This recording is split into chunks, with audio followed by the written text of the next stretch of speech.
Hi, welcome back to the Dally Diaries. Kristel here, and I just want to clear something up. I am not naked. I look naked. I'm not naked.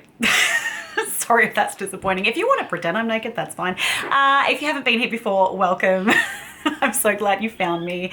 I do a lot of beauty content. I also do travel content, random vlogs, and just whatever I'm in the mood to talk about. So yeah, today we are going to be looking at my Glaminatrix single eyeshadows. So Glaminatrix is an Australian indie makeup brand, and they do spectacular shimmers and multi-chromes and just beautiful, beautiful eyeshadows. Let's get into it without any further ado, and kicking off with some of the older ones I have here. So this is a shade called Wisteria. Now do keep in mind that you don't want to be traveling with Glaminatrix eyeshadows because they are very prone to come crumbling because of the, obviously, the formula of the eyeshadows, but they are also stunning. So, you know, you can use a glitter primer with their eyeshadows. I do find that they actually stay on pretty well without, depending on the texture, but 90% of them I feel like I can wear without a glitter primer. So this is Wisteria. Oh my gosh. Oh wow, isn't that stunning? Wisteria, so that's a beautiful multi-chrome. I am not sure actually which ones of these are still available on the website, but I just thought it'd be fun to look at some of them anyway. So that one was Wisteria. Next I've got Fizz. This one's called Fizz. Beautiful peachy shade. Yeah, it's like a peach to gold with a little bit of lime green in there as well. So that one is Fizz. Make sure I get the right angle for you.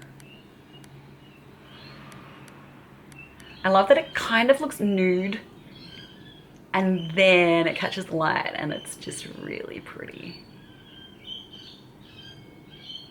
Yeah, that's a gorgeous one. Fizz. Then we've got, oh, this is an old one. I actually got rid of most of the shadows from the Easter collection that Glaminatrix did a couple of years ago because I didn't love them. I feel like their formula has come a long way since then. These ones were just like, no, okay. But anyway, this one is one that survived the cull and it's called Bonnet. Bonnet. Geez, Easter's coming up quickly too, isn't it? Okay, so that one is Bonnet.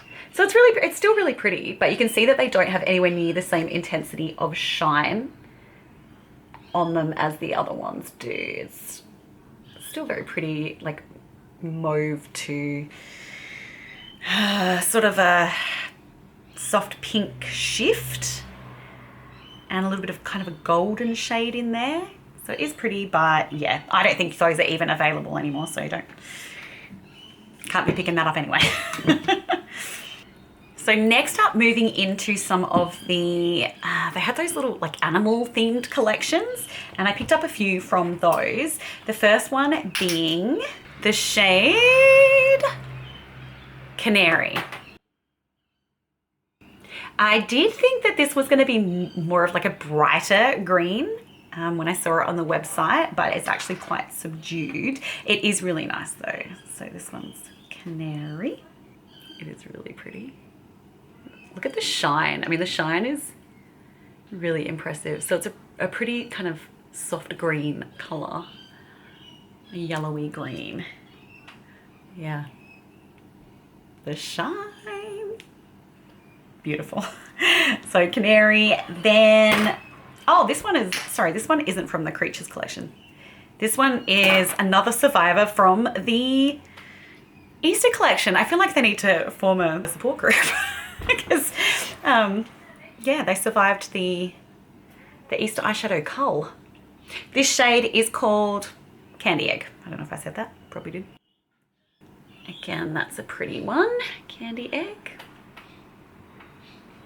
But definitely more subtle on the shine front than some of the Glaminatrix eyeshadows. But very pretty. Still very pretty. It's a pinky. It's got more of a...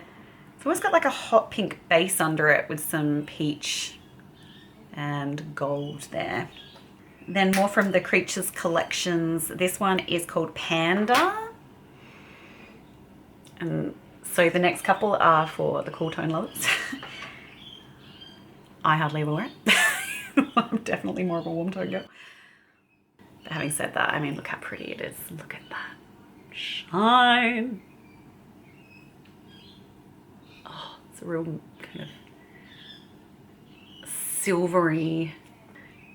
It's almost got like a hint of, I don't know, I want to say like taupe or mauve or something there, but it's, yeah, very silvery. It's very beautiful. And if you're a cool tone lover, I mean, you're gonna love that. Then I've got Mink. Lucky I didn't use that word to describe the last one because I almost did. So this shade is Mink. Now this one definitely has a purpley grey undertone.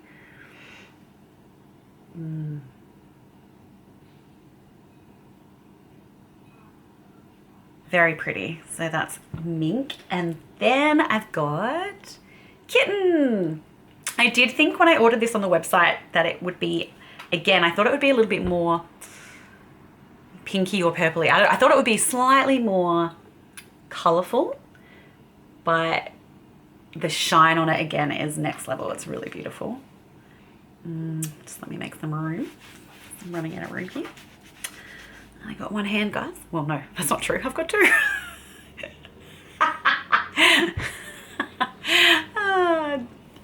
Brain fog. Okay. There we go. So this is Kitten. Very pretty color as well. Actually, I do want to put that next to Mink just to see the difference in the two. I think Mink is much more grey toned. Mink, Kitten. Again, both very, very pretty colors. With that Glaminatrix shine. All right, then we have more of the Creatures collections, but these ones are definitely more my cup of tea because they are warmer toned. Shadows. One thing I will say is if you order the cases from Glaminatrix, I've actually gone and like labeled and stuck on sticky labels onto the bottom of my eyeshadows because obviously there is an opaque magnet in the bottom of the case so that your eyeshadows can pop in and out, but that means you can't see the label on the bottom of the eyeshadow pan. So it's definitely worth labeling so that you know what you're reaching for if you want to know the names of things. So this one is Bear. It's really pretty. Yeah, it's a really beautiful brown. Isn't it glorious? Look at that brown. Beautiful. Nice and rich and extremely shiny. Stunner. Then we've got Lion. This one's really beautiful too. I'm going to say that about all of them. I love this shade.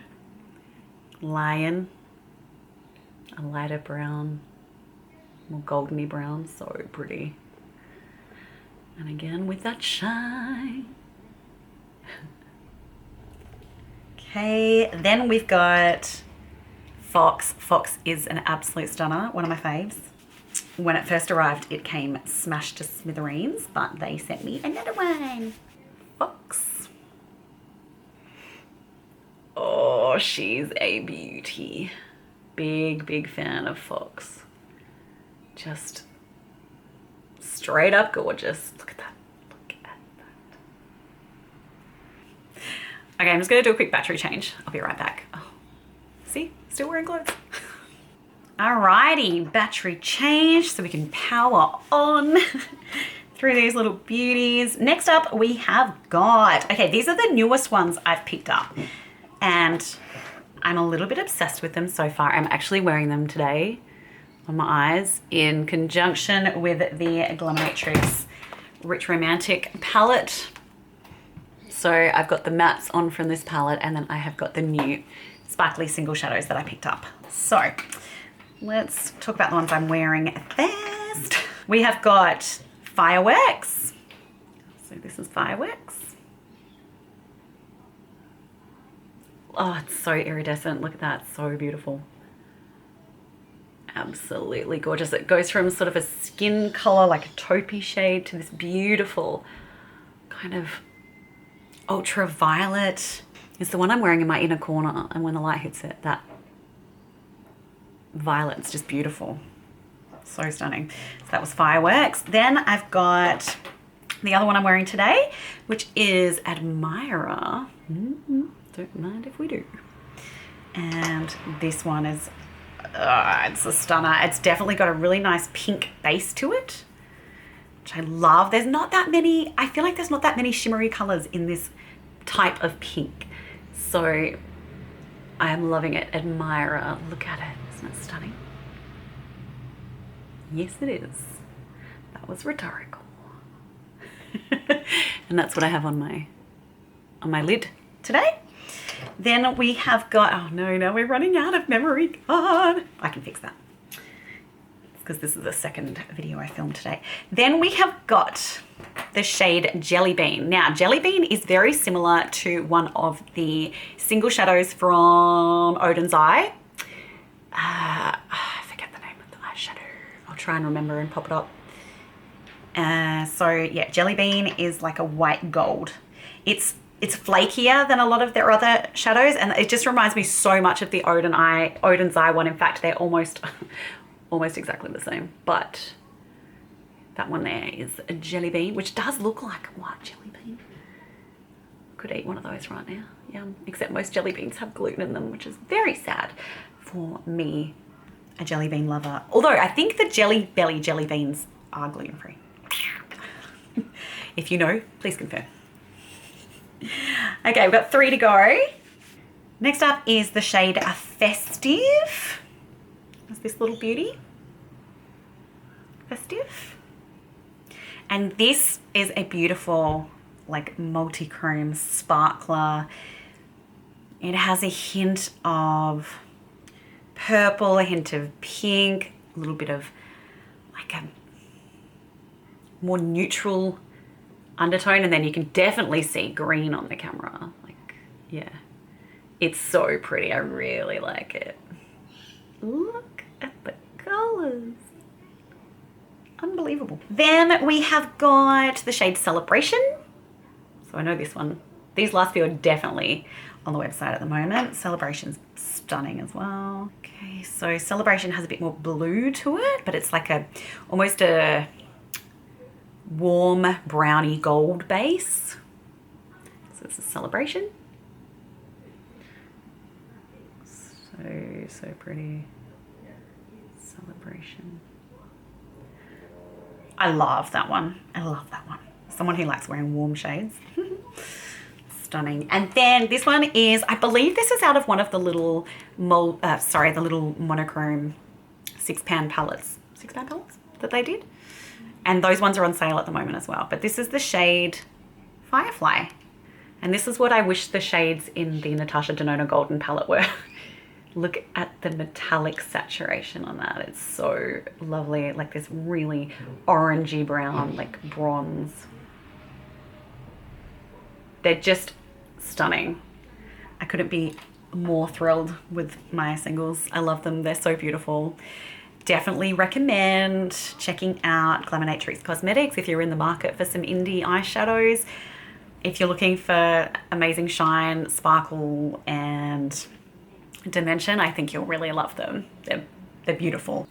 Okay, so that is all I really wanted to share with you today. I will say, because I was curious, I pulled out my Nearly Natural palette and my Rich Romantic palette, which you saw at the start of the video, and also my little Fairy Lights palette, because I wanted to see if I'd kind of doubled up on any of the eyeshadows. And as much as they might kind of appear similar-ish, there definitely aren't any doubles. What would the closest ones be? No, there really aren't any doubles. Like, I've had a swatch of the ones that I thought were similar and there's no doubles. So I think you're pretty safe if you have any of those palettes to purchase any of the singles that I talked about, and they will be different. So that's it. That's wrapping that up for today. Thank you so much for being with me. I'm sorry I wasn't actually naked.